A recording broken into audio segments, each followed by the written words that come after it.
Ladies and gentlemen, there comes a moment in every life when silence grows heavy, when the noise of the world can no longer drown out the voice inside you. That voice asks one question: will you rise or will you waste the days you have been given? Because life is not endless. Your time here is slipping through your fingers like water, and every choice you make is shaping who you become. This is not rehearsal. This is not practice. This is your one chance, and the clock is already ticking. Too many people drift through their days as though they have an eternity to find purpose. They wait for the right season, the right feeling, the right opportunity. But seasons change, feelings fade, opportunities vanish. The truth is, you will never be given a perfect time to begin. The only time you have is now. And if you let now pass you by, if you waste it in fear, in doubt, in distraction, you will look back one day and realize you traded your destiny for nothing. Understand this: your life is your responsibility. No one is coming to rescue you. No one is going to hand you greatness. No one can walk your path for you.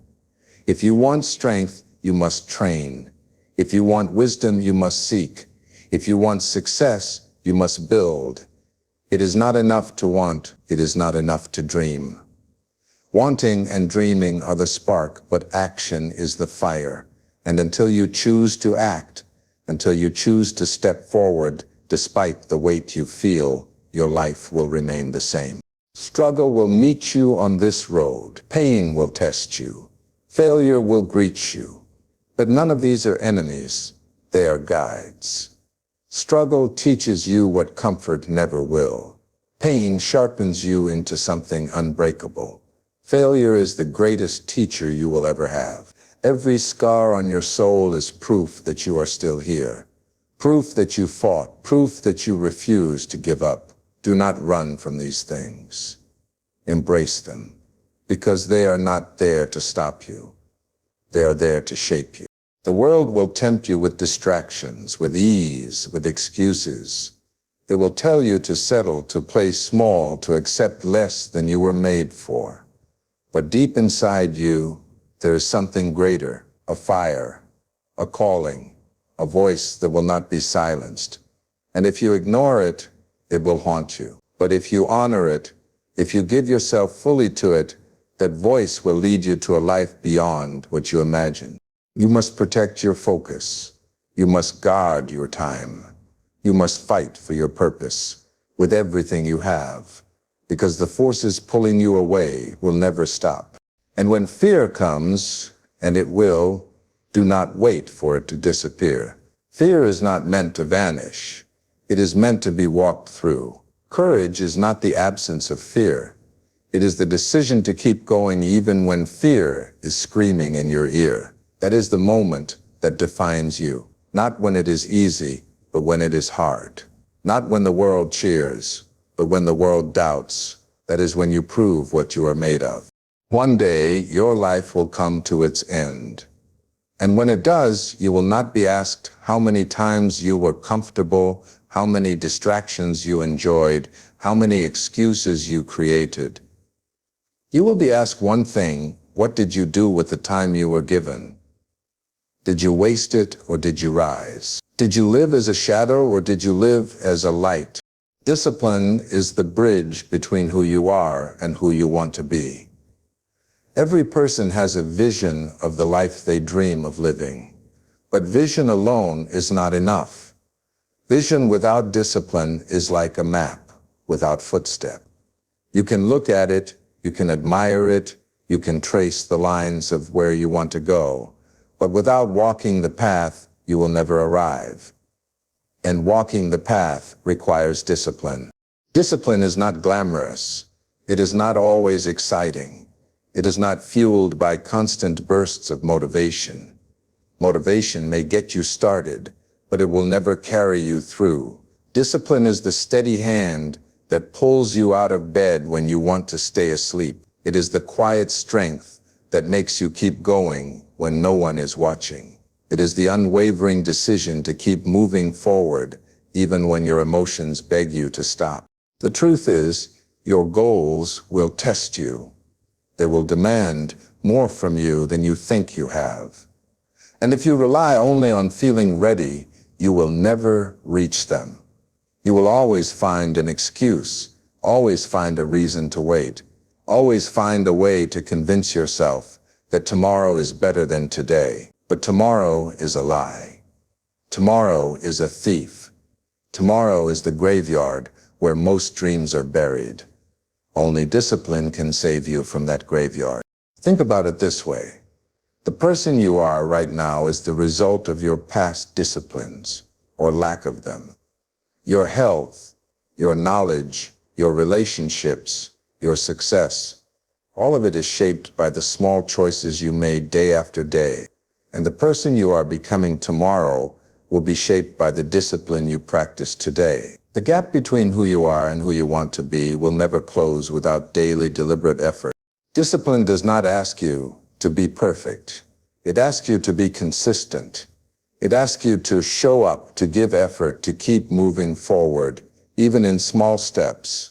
One disciplined step every day may not look like much in the moment, but over time it builds momentum. It builds strength. It builds a character that no storm can break. That is the power of discipline. It transforms ordinary people into extraordinary ones, not through sudden greatness, but through persistent, unseen effort. And yes, discipline will feel like sacrifice. It will mean saying no when everyone else says yes. It will mean missing out on comfort, on ease, on temporary pleasures. But the truth is, every sacrifice discipline demands is not loss. It is investment. You are trading a fleeting moment for a lasting reward. You are exchanging something small for something far greater. And when you see the results, when you begin to step into the life you dreamed of, you will realize it was worth every single choice.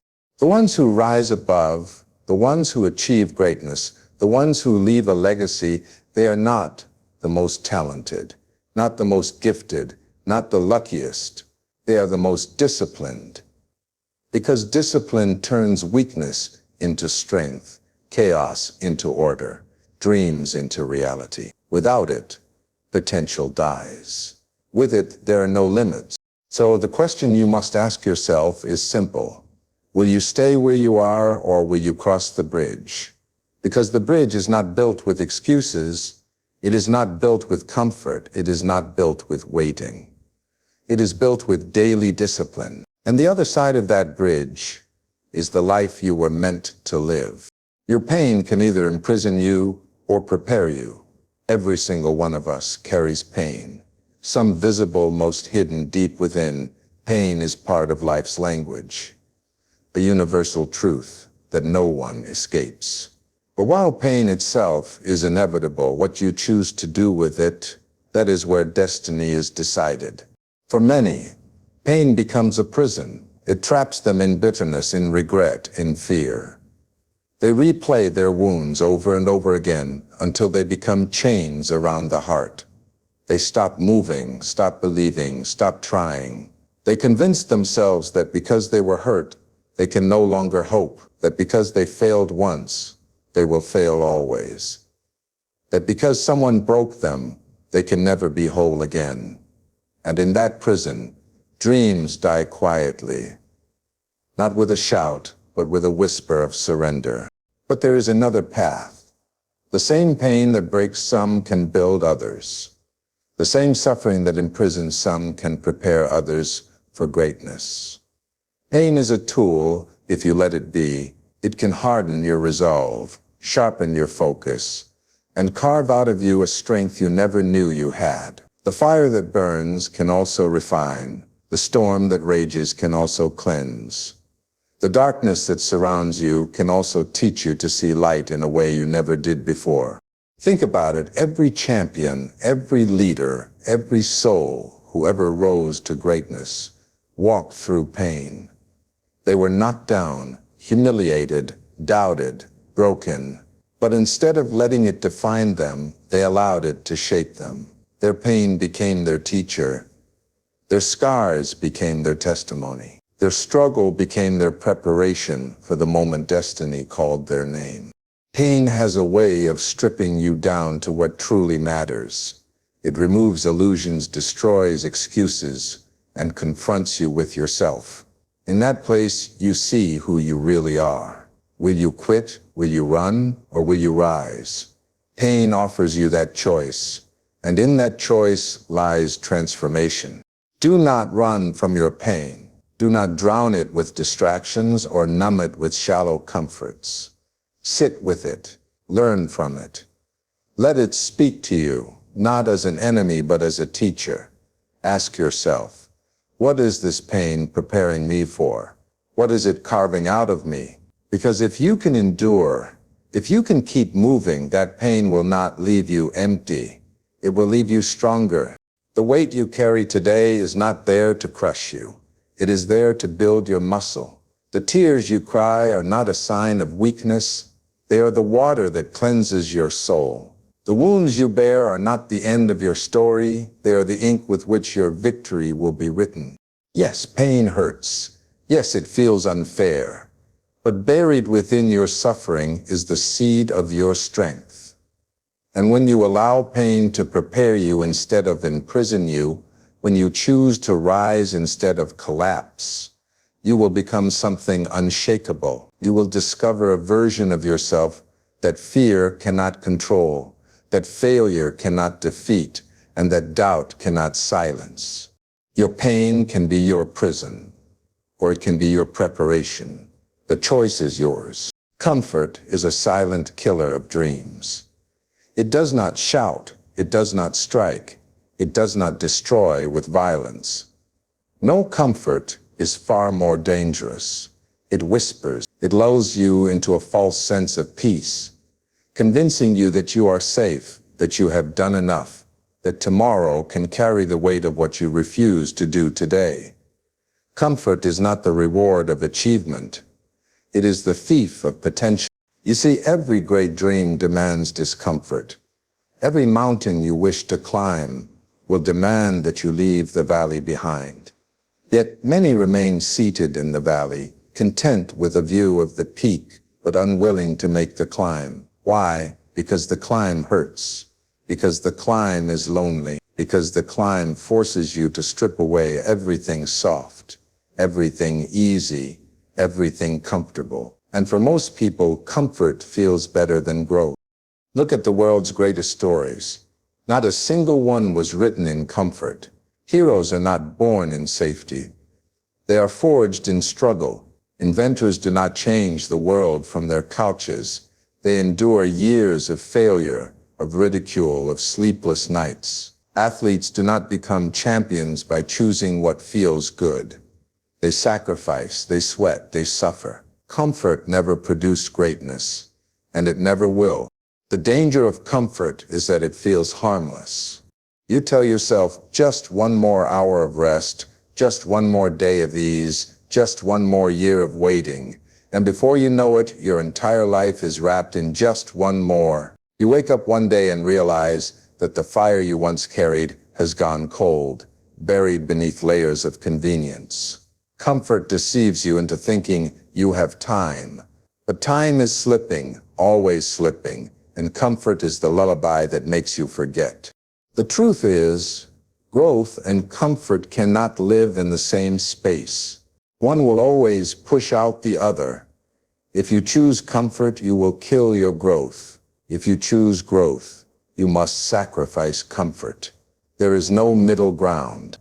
And this is where most people fail. They want the reward of growth without the price of discomfort.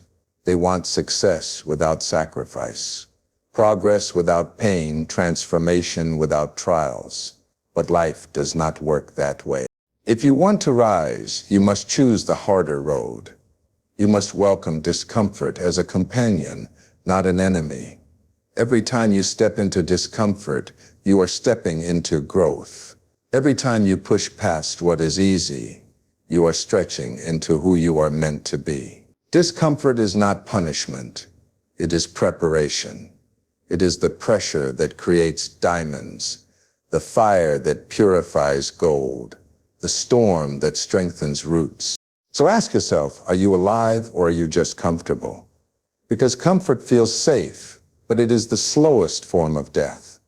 Discomfort feels painful, but it is the birthplace of life. One will bury your dreams, the other will bring them to life. And the choice, as always, rests in your hands. Failure is not the end. It is the beginning of wisdom. Most people run from failure as if it were a plague, as if a stumble means they are unworthy, as if a fall means they must never rise again. But failure was never meant to bury you. It was meant to teach you. It is not a wall to stop you. It is a door to guide you.